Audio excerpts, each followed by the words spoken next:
নদিয়ার তেহট্টে সোমবার গভীর রাতে দুই কালী মন্দিরে দুঃসাহসিক চুরির ঘটনাকে কেন্দ্র করে ব্যাপক চাঞ্চল্য ছড়ায়। শাহাপুর পশ্চিমপাড়া এবং শাহাপুর হালদার পাড়ার দুটি মন্দিরে এই চুরির ঘটনাটি ঘটে। স্থানীয় সূত্রে জানা গিয়েছে, দুষ্কৃতীরা গভীর রাতে মন্দিরের গেটের তালা ভেঙে ভেতরে প্রবেশ করে। মন্দিরের দানবাক্স ভেঙে সমস্ত নগদ টাকা লুট করার পাশাপাশি প্রতিমার গায়ের সোনার অলংকারগুলিও নিয়ে চম্পট দেয় তারা।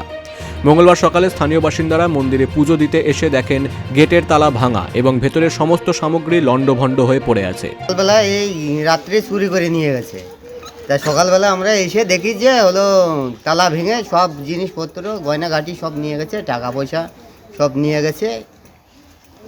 কত টাকা থাকতে পারে? 1000-2000 মতো নিয়ে গেছে। আর এমনি সোনার গয়নাগাটি এমনি কি সোনার গয়না, এই নেকলেস ফেকলেস এই সবগুলো নিয়ে গেছে। মানে সন্দেহ হয় কাদের, মানে কারা চুরি না, করতে পারে? আমাদের সেরকম সন্দেহ হয়নি যে কোথা থেকে লোকজন এসে সব চুরি করে নিয়েছে। ঘটনাটি জানাজানি হতেই এলাকায় তীব্র ক্ষোভ ও আতঙ্কের সৃষ্টি হয়। খবর পেয়ে তেহট্ট থানার পুলিশ দ্রুত ঘটনাস্থলে পৌঁছায়। পুলিশ ইতিমধ্যেই ঘটনার তদন্ত শুরু করেছে এবং সিসিটিভি ফুটেজ খতিয়ে দেখে দুষ্কৃতীদের শনাক্ত করার চেষ্টা চলছে।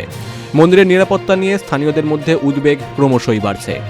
নদিয়ার তেহট্ট থেকে অর্ধেন্দু মালাকারের রিপোর্ট, বিগ নিউজ বাংলা।